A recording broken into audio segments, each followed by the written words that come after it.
Greetings, everyone, and welcome to ACEDS Data Unmasked, streaming live on LinkedIn, Facebook, and YouTube. My name is Mike Quartararo. I am the president of ACEDS. Today, we will be joined shortly by Mike Sarlo, Chief Innovation Officer, and Anya Korolyov, Senior Vice President of Incident Response and Advanced Technologies, both from HaystackID. Both Michael and Anya have been in the legal, e-discovery, and cybersecurity space, managing people and processes for decades, a combined 40 years by my count. They'll correct me if I'm wrong. We'll get into their backgrounds a little bit, but first I should note Haystack is a professional services organization providing e-discovery, information governance, and cybersecurity services in the legal community. You can visit HaystackID.com to learn more about what they are doing, how they're making their offerings available. Haystack is also an incredible and valued partner of ACEDS, and we like to showcase what's going on with our partners for the benefit of our members and the e-discovery community at large. So every month we're talking with experts like Mike and Anya to discuss some of the latest trends and happenings in the industry. Let's get into it. Anya and Mike, thank you for making time today, and welcome back to the broadcast. Thanks for having us, Mike. It's great to have you back. You've been here before, so you guys know the drill. I usually ask a little bit about our guests. I'm going to forego that today because we've got a packed agenda. But as I said, you've both been in the industry for a long, long time. And you've both played these key roles in building HaystackID's cyber incident response team. Anya, I want to turn to you. How have you worked together with Mike and the team to shape that offering? And what is your vision for its future development? Yeah, so we started doing this in earnest, I think about 5 years ago, and I think Mike had the vision of foreseeing a new area where we can invest in, and I was bored enough with my antitrust and second request experience to try something new. So we went into this, I think, with a vision, knowing that the market is small and everybody's kind of treating it almost like a stepsister of e-discovery. And I think our vision was to create a defensible solution and offer services where our clients would kind of build a relationship with us and become our partners, and we would be there for them to trust us in such an incident. So we were envisioning more white glove service in an area which is kind of hard to have a white glove service because of how quickly everything moves around. Yeah, I think it's the first time I've ever heard anybody say antitrust, e-discovery and antitrust was boring. I find that fascinating. So what are some of the more... I think she wishes she could go back, actually. I think she's probably working even harder now. We all wish we can go back in time sometimes. The grass is always greener. So what are some of the more pressing needs? And I want both of you to speak to this.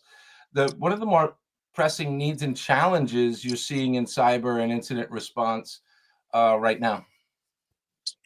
Yeah, so look, the human-centric element, it continues to be the weakest link.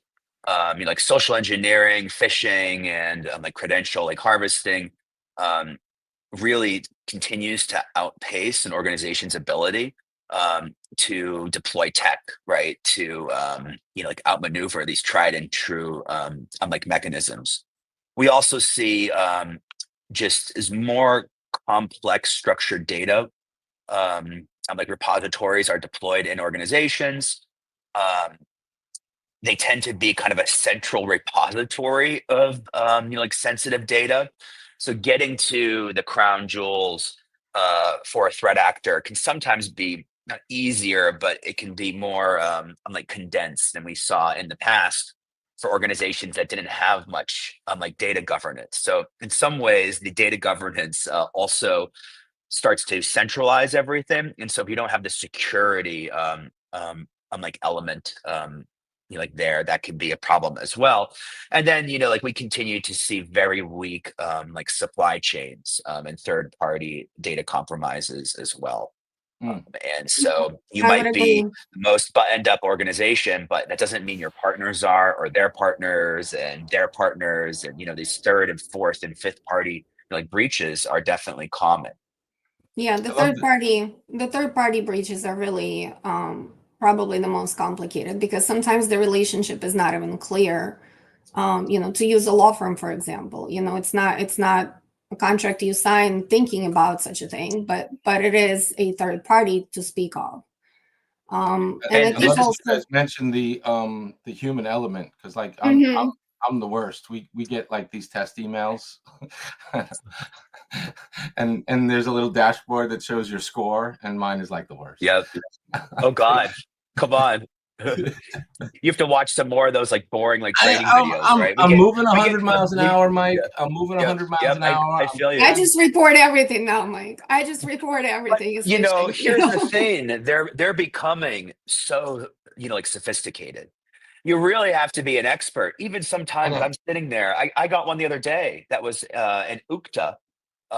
It looked like a notification from Haystack. It had our logo in it, hmm and it basically had said that there was somebody. I'm like trying to log in from DC, and I was just in DC, but I actually was in Florida that day. So I was like, oh, so I emailed our IT team, and I was like, hey, and I was like, I didn't even think we had like UKTA, which we don't.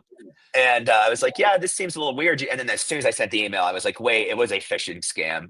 It was you guys actually doing a simulated, I'm like phishing attempt. But we see some really like sophisticated ones, and AI is making it much easier for like threat actors to really make these look and feel like natural.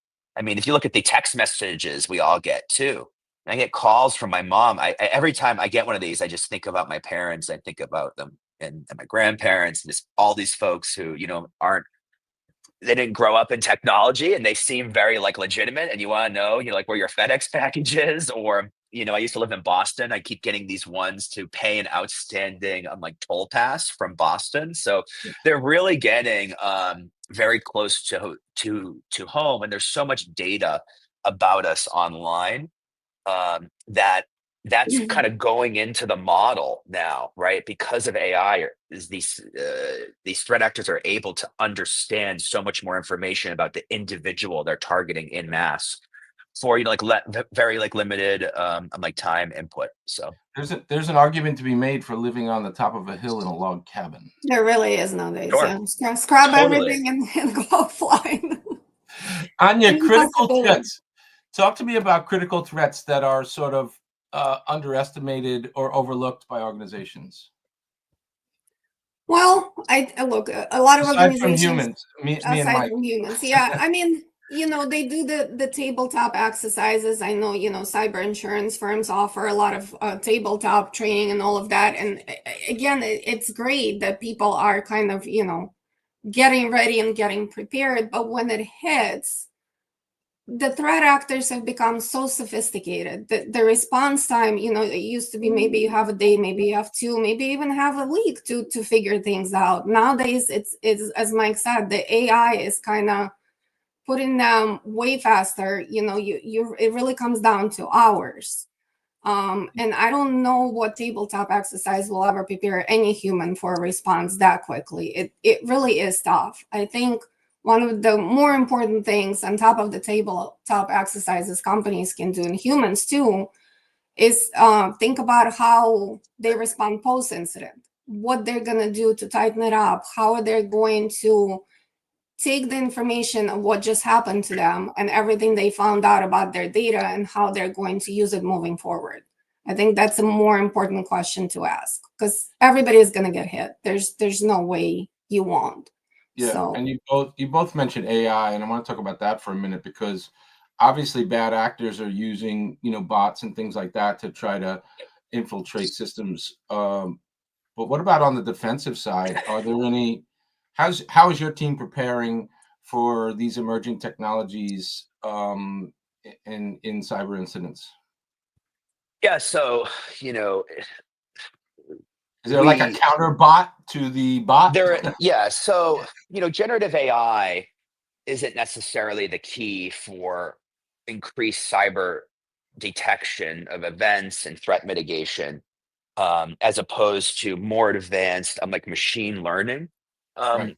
like systems. I mean, keep in mind that like a large organization, if we're talking about Pfizer or somebody like that, they can generate, 500 T a month of just logs, right? And so the systems really need to be able to understand, like structured data elements and timelines. And so in our EDR and our MDR like practice, which is our managed detection and response, we have rolled out kind of a full suite of like cyber like offerings just beyond like data mining that we've been working on for in tandem for 5 years, but are really starting to like push to market. But there, a lot of our tools are definitely like leveraging a ton of AI, but also AI to let our threat analysts understand if something is an actual threat or not. If you're a guy who's like doing this all day, and you're sitting in our SOC, and you're getting alerts, being able to kind of filter very quickly to understand if an alert is just like jargon, right, versus something that should be like looked at rather like quickly,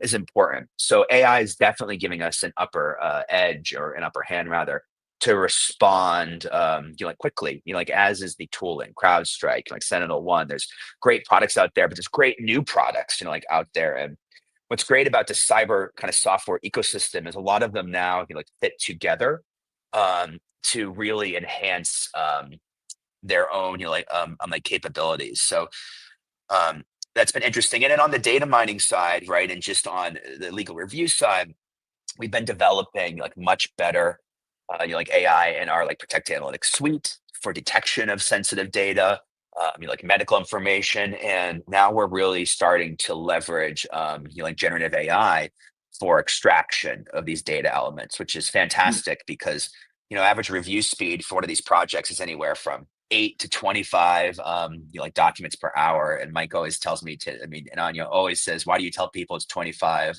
like documents per hour? She's like, it's usually like 15, right? It's very slow for people to go through and move and like copy and paste stuff. And so there's a ton of opportunity there where we've been able to streamline the entire like process using AI. Let me ask this, Anya. When a high stakes breach hits, what's your first priority? How do you begin to mobilize the team quickly in response? Well, our first priority is to be here when it happens. And that's kind of why we build the team. And we build the team with people that understand, how cyber works. It always hits on a holiday. It always hits on a Friday night or Saturday night. The threat actors are mean little people. So that's our first priority, is to be here and to provide, to kind of be the calm for the corporation or the company that this is happening to. So, and then, containment and getting the data over to us as quickly as possible, whichever way we need to, which is where our wonderful forensics team comes in and helping us out with that.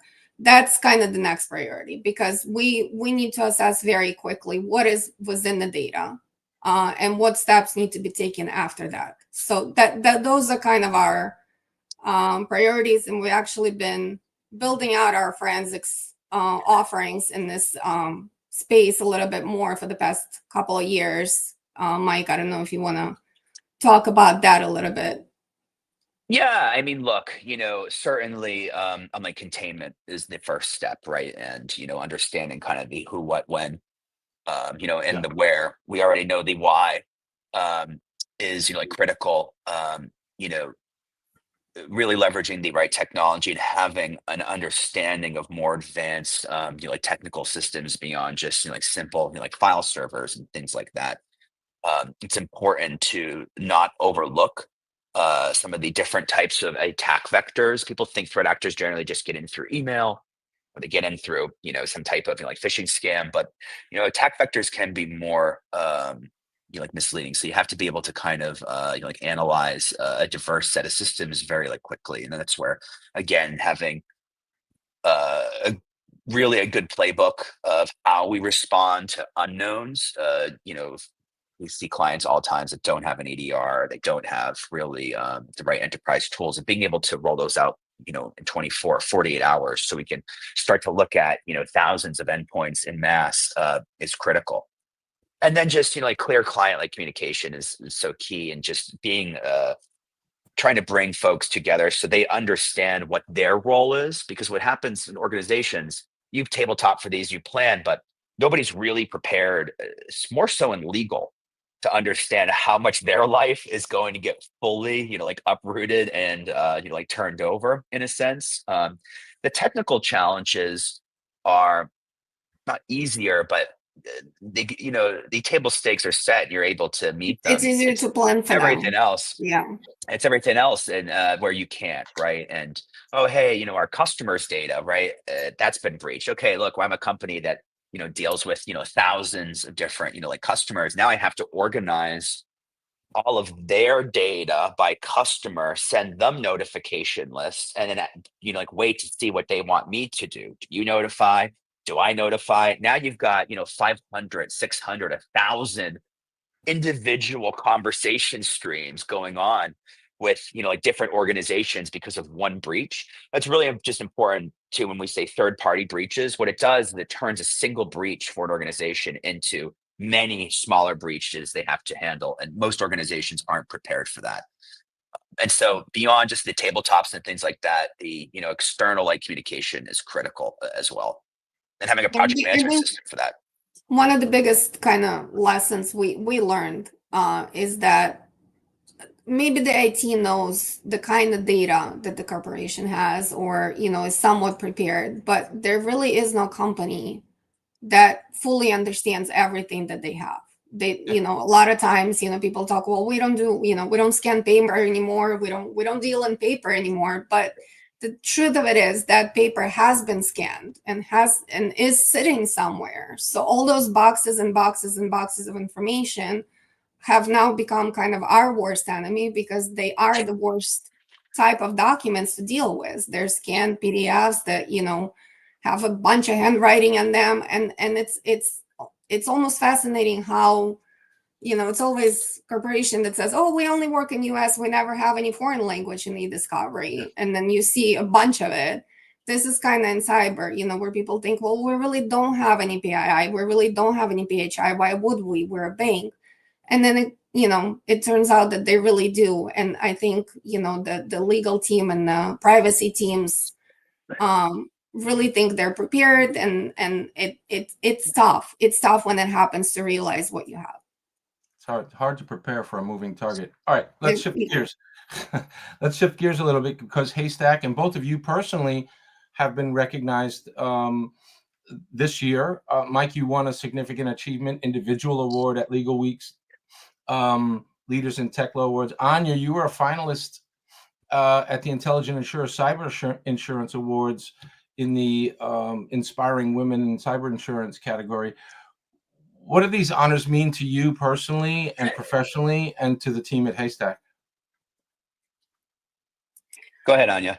Well, for me, honestly, it's a really big deal, because I have put a lot into developing the team at Haystack and building the workflows, and just committing to the cyber practice. So to be recognized for it, it really is a great achievement for me. And especially, the cyber community, the insurance companies, the privacy attorneys, it's such a talented and hardworking community, and there's so many incredible people in it, and to just be around them and be recognized by them, it really means a lot. Mike? I think for me,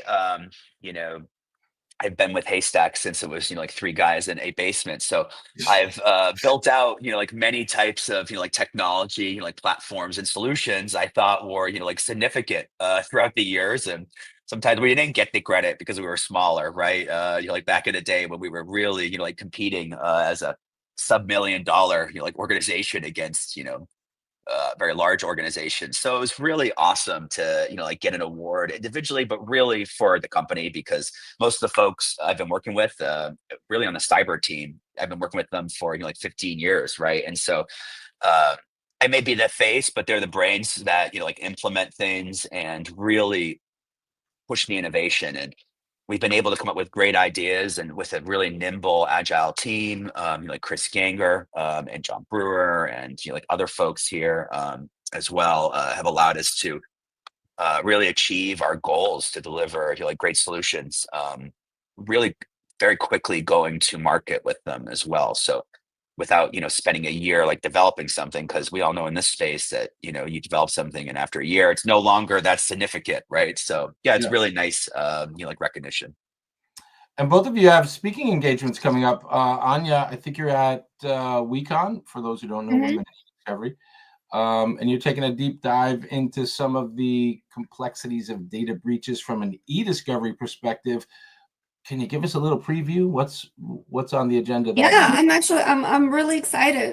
It's going to be a great panel. Got really exciting privacy counsel on that panel. So we're gonna basically create the worst case scenario, and then we're gonna walk everybody through how we actually respond outside of just the immediate response, but how the pain of getting the information out of the documents and creating that identification list and working with third parties is what it looks like on an everyday basis. So very excited for that. And Mike, you're doing a panel, I think it's at Net Diligence in San Diego. Some insights on the risks of using dark web data in breach Yeah, response. so in cyber incidents, we really oftentimes are working off like data that's been exfiltrated from an organization, and that's been like posted on the dark web. What most organizations experience now is, yes, they get a ransomware, but they also get like data shamed. There's a threat of like data being like posted online. So if you don't pay, this is because, like we said earlier, the technical capability to come back online, a lot of organizations have this with backups and things. So, why do they need to pay, right? And so these like threat actors have gone very smart. And we're going to be talking about just some of the risks out there that may be a little bit more, like esoteric. Whose data is it? Like when you download it, what happens when I have a client in Europe that now has their data sitting on a server in in Africa, or in China, or in somewhere in Eastern Europe, and then we're pulling it down, and maybe it's going to the EU or it's going to the US, and I see teams that don't think about this stuff, right? You could kind of be moving things around, kind of a privacy more from a privacy like standpoint, and the risks there, and then how do you actually like obfuscate like what you're doing up there. And so it's going to be a really great panel. We've got really some great lawyers on the panel. We have some folks that just do like ransomware like payments, and just like communicate with threat actors all day. So super fascinating. You've got me, who isn't really that smart. I'll just like pretend to be that way, like on the panel. And yeah, we're excited. We love Net Diligence. It's a great like community. Self-deprecation will get you everywhere. What's next? What's next for the incident response team at Haystack? I think it's expansion, right? It's expansion into new services. We're growing the team. Anya's done a fantastic job bringing in more and more talent and scaling. We like to think we're the largest, like dedicated cyber incident response team in e-discovery that isn't pulling from other pieces of our business, only working on cyber incidents. Huge push in our like digital like forensics incident response practice, like business email like compromises, ransomware investigation, enhancing our AI. And so we're just really excited for the future. Anya, I don't know, do you want to add anything there? Yeah, I think you get the last word. no, I think on top of pushing AI more on the defensibility side, I think we're also looking to automate more and basically get people through these incidents as quickly as possible with all the available tools that we can possibly come up with. That's awesome. All right, listen, we're at time. This has been great. Anya, Mike, thanks again for returning to the broadcast. Always love talking to you. Everyone else, if you are interested in our short form interviews like this one, you can find Data Unmasked and our We Are ACEDS live streams in your LinkedIn, Facebook feeds, or check out the ACEDS YouTube channel where you can watch previous interviews. Thanks so much for joining us today. Everyone have a great day and be kind to one another. you. Bye, guys. Take care. Thank Bye. you.